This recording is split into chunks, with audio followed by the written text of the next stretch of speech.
Assalamualaikum, saya ucapkan kepada Dr. Muhammad Nasir. Kami dari Grup 7 akan membentangkan tentang ketenangan. Sebelum itu, saya akan memperkenalkan ahli-ahli kumpulan saya, iaitu saya sendiri, Anis Hadira binti Anwar, Akila Auni binti Muhammad Nazri, Nur Syahira binti Zahirin, Nurul Ashikin binti Nazrul Azmi dan Nurul Shazwin binti Samsuddin. Seterusnya, saya akan sambung dengan pengenalan tentang ketenangan. Ketenangan merujuk pada keadaan yang damai, fikiran, hati dan jiwa yang tenang. Ini melibatkan keadaan bebas dari kegelisahan dan ketidakpastian. Ketenangan ialah keseimbangan emosi yang stabil. Contohnya, dengan mengawal emosi dengan baik dan tidak terperangkap dengan emosi negatif seperti marah atau takut yang berlebihan. Keseimbangan emosi membolehkan individu tersebut menangani cabaran hidup dengan tenang. Seterusnya, menerima apa yang berlaku di sekeliling kita. Contohnya, menerima realiti, perubahan dalam hidup serta kekuatan dan kelemahan yang ada dalam diri sendiri.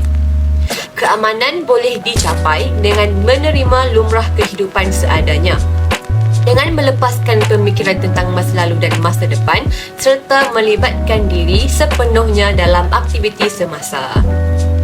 Apakah yang dimaksudkan dengan ketenangan?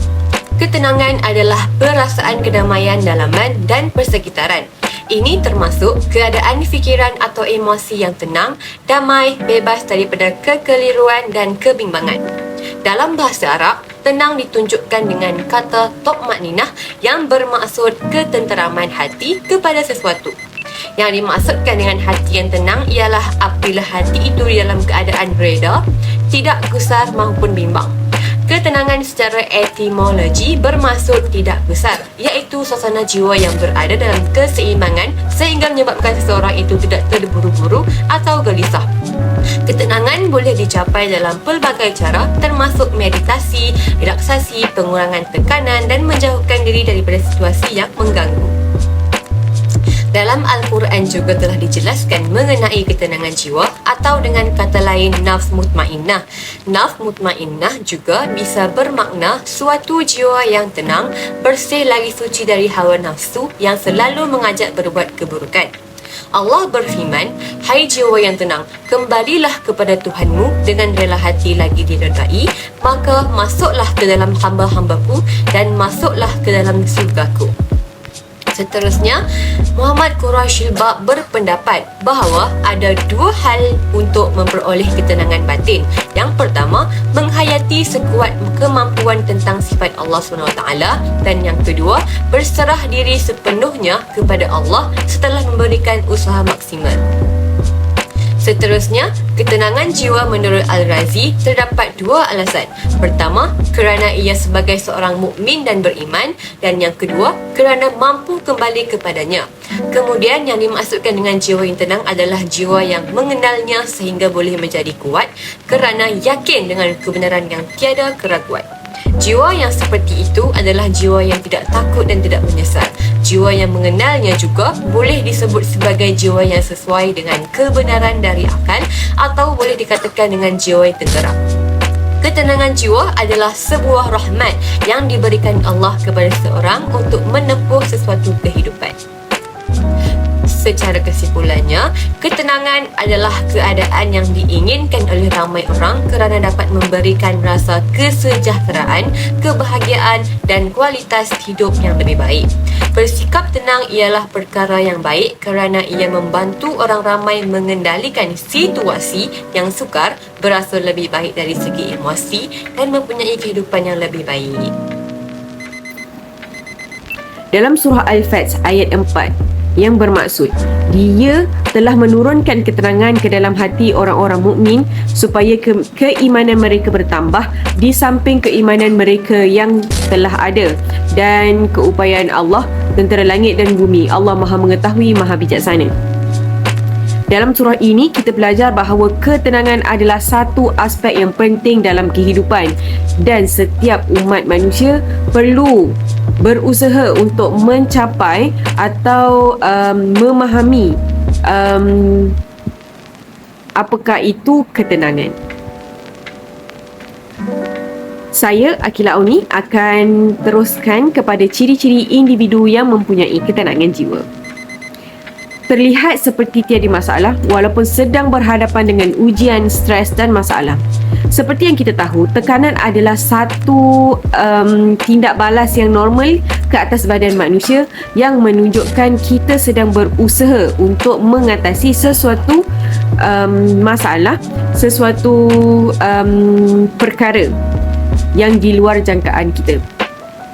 Walau bagaimanapun, tekanan ini akan memberi kesan kepada manusia sebagai contoh gangguan waktu tidur, ketegangan otot dan lain-lain.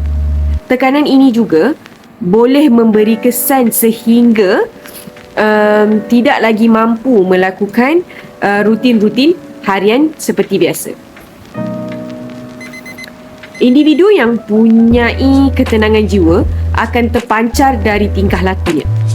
Sebagai contoh, tidak menggunakan nafsu amarah dalam menyelesaikan masalah untuk berfikir, dan mereka boleh menyelesaikan masalah secara baik dan rasional. Seperti yang kita tahu juga, cabaran yang kita hadapi bagi setiap manusia adalah berbeza-beza. Sudah pasti, Tuhan Allah Subhanahu Wa Taala telah menjanjikan bahawa ujian-ujian yang diberikan ke atas kita tidaklah untuk menzalimi hamba-Nya daripada ujian-ujiannya. Sabda Rasulullah sallallahu alaihi wasallam, ajaib perihal seorang mukmin itu, sesungguhnya semua urusannya baik-baik belaka dan tiadalah memiliki ciri yang seperti ini melainkan hanya kepada orang mukmin sahaja. Sekiranya dia diuji dalam kesenangan lalu dia bersyukur, maka syukur itu adalah terbaik baginya. Sekiranya dia diuji dengan kesusahan lalu dia bersabar, maka sabar itu adalah yang terbaik baginya. Riwayat Muslim. Apa yang dapat kita belajar daripada sabda Rasulullah sallallahu alaihi wasallam adalah ketenangan itu harus dicari dan diberi kepada orang mukmin. Untuk menjadi orang mukmin, kita perlu berusaha. Sebagai kesimpulan, ketenangan jiwa ini tidaklah dimiliki oleh setiap individu. Malah untuk mencapai ketenangan ini, kita perlu berusaha melakukan apa yang digariskan oleh agama. Bukan itu sahaja, dengan kefahaman yang lebih mendalam tentang dunia, tentang masalah, tentang agama, membuatkan individu itu akan menuju kepada ketenangan. Terima kasih. Saya serahkan kepada pembentang seterusnya. Assalamualaikum warahmatullahi wabarakatuh. Saya Syikin akan meneruskan pembentangan tentang perbandingan psikologi Islam dan psikologi moden. Psikologi Islam dan psikologi moden memiliki perbezaan dalam pendekatan dan metodologi yang digunakan. Psikologi Islam lebih menekankan pada nilai-nilai agama Islam dalam memahami perilaku manusia dan menyelesaikan masalah psikologi. Sementara itu, psikologi moden lebih menekankan pada pendekatan ilmiah dan empirikal dalam memahami perilaku manusia. Dalam psikologi Islam, perilaku manusia dipandang sebagai hasil dari interaksi antara faktor dalaman iaitu internal dan luaran iaitu eksternal. Sementara itu, dalam psikologi moden, perilaku manusia dipandang sebagai hasil dari faktor-faktor biologi, psikologi dan lingkungannya. Dalam psikologi Islam, faktor dalaman yang mempengaruhi perilaku manusia meliputi akal, hati dan nafsu, manakala faktor luaran meliputi lingkungan dan pergaulannya. Dalam psikologi Islam, masalah psikologi dapat diatasi dengan cara memperkuatkan iman dan takwa serta mengembangkan akhlak yang baik. Kaedah yang digunakan oleh psikologi moden dalam memahami perilaku manusia meliputi pendekatan ilmiah dan empirikal seperti pemerhatian, eksperimen dan analisis statistik. Dalam psikologi Islam, kaedah yang digunakan dalam memahami tingkah laku manusia meliputi pendekatan Al-Quran dan hadis serta pengalaman para ulama dan tokoh-tokoh Islam. Assalamualaikum warahmatullahi wabarakatuh. Saya akan meneruskan pembentangan ini dengan membentangkan tentang implikasi ketenangan. Sebenarnya, ketenangan mempunyai banyak implikasi yang positif. Antaranya ialah ketenangan mampu membantu seseorang untuk memiliki personaliti yang lebih baik. Sebagai contoh, personaliti bertolak ansur. Hal ini membuatkan orang yang mempunyai ketenangan mudah memberi pertolongan kepada orang di sekeliling mereka kerana telah wujud rasa kasih sayang terhadap manusia di dalam diri mereka. Selain itu, ketenangan juga mampu menjauhkan seseorang itu daripada penyakit-penyakit hati seperti kerisauan, kegelisahan ataupun panik. Hal ini sangat penting kerana penyakit hati sangat berbahaya kepada diri seseorang. Sebagai contoh, hasad dengki ataupun rasa risau yang berlebihan mampu membuatkan seseorang itu melakukan hal-hal yang berbahaya seperti bunuh diri. Selain itu, ketenangan juga mampu memberikan seseorang itu motivasi untuk menjalani kehidupan seharian mereka dengan lebih baik. Seterusnya, ketenangan juga mampu membimbing seseorang itu kepada melakukan kebenaran. Sebagai contoh, dengan mengajak orang sekeliling mereka untuk melakukan kebaikan ataupun kebenaran, seperti mengajak mereka solat berjemaah. Seterusnya, ketenangan juga dapat mengelakkan seseorang itu daripada tekanan hidup. Dengan itu, ia mampu menjadikan kehidupan mereka lebih bermakna, lebih seronok dan juga lebih selesa. Akhir sekali, ketenangan juga mampu membuatkan seseorang itu sentiasa berfikiran positif terhadap perkara-perkara di sekeliling mereka. Hal ini akan membuatkan mereka sentiasa bersangka baik terhadap Allah Subhanahu Wa Taala ataupun terhadap makhluk ciptaannya. Hai, Assalamualaikum. Nama saya Nur Syazi binti Samsudin. Saya akan meneruskan pembentangan ini dengan menerangkan kaedah rawatan dan terapi yang boleh dilakukan untuk menenangkan hati kita. Kaedah yang pertama adalah dengan mendirikan solat. Solat adalah perkara-perkara dan perbuatan yang dimulai dengan takbiratul ihram dan diakhiri dengan salam. Seperti yang kita tahu, umat Islam wajib menunaikan solat 5 waktu sehari semalam. Selain daripada menunaikan solat wajib, kita juga boleh menunaikan solat sunat seperti solat sunat tahajud, solat sunat duha dan sebagainya. Solat yang khusyuk dan dilakukan dengan benar dapat membantu menjadikan hati kita lebih tenang kerana solat merupakan adalah satu medium untuk mendekatkan diri kita dengan Allah Subhanahu Wa Taala. Seterusnya adalah dengan berzikir. Zikir adalah mengingat dan menyebut nama Allah Subhanahu Wa Taala. Ketenangan itu adalah datangnya dari hati. Untuk mencari ketenangan itu, kita mestilah sentiasa ingat dan berbalik kepada pencipta kita, iaitu Allah Subhanahu Wa Taala. Apabila kita sentiasa ingat kepadanya, nescaya kita akan mendapat ketenangan yang tidak kita sangka. Oleh itu, perbanyakkanlah berzikir walau di mana kita berada dan pada bila-bila masa sahaja. Yang ketiga adalah dengan membaca, mendengar dan mengamalkan ayat suci Al-Quran.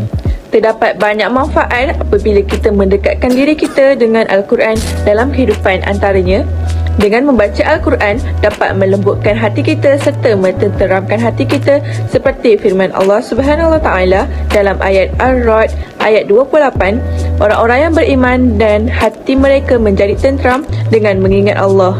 Ingatlah, hanya dengan mengingat Allah, hati kita akan menjadi tenteram. Dan yang terakhir, selain daripada menjaga hubungan kita dengan Allah Subhanahu Wa Taala, kita juga haruslah menjaga hubungan kita dengan manusia. Antara penyebab kita tidak tenang adalah kerana tidak menjaga hubungan sesama manusia. Nabi Muhammad SAW bersabda, barang sesiapa menjamin untukku satu perkara, aku menjamin untuknya 4 perkara. Hendaklah dia bersilaturahim, iaitu menjalinkan hubungan baik, nescaya keluarganya akan mencintainya, diperluas baginya rezeki, ditambah umurnya dan Allah Subhanahu Wa Taala memasukkan ke dalam syurga. Hadis riwayat Al-Rabi. Oleh hal yang demikian, kita haruslah menghindarkan diri daripada perasaan hasad dengki dan iri hati sekiranya kita ingin mencapai ketenangan hati. Jelaslah bahawa ketenangan jiwa dalam kehidupan manusia amatlah penting supaya dapat memastikan kehidupan yang dijalani penuh bermakna. Apabila kita menghadapi pelbagai dugaan hidup yang diberikan sebagai manusia, kita haruslah tenang dan yakin bahawa apa yang berlaku adalah dengan izin Allah Subhanahu Wa Taala. Oleh hal yang demikian, ketenangan jiwa mampu meningkatkan kesabaran dan ketabahan dalam menghadapi ujian yang diberikan selain dapat mendekatkan diri kita dengan Allah Subhanahu Wa Taala. Terima kasih daripada grup kami.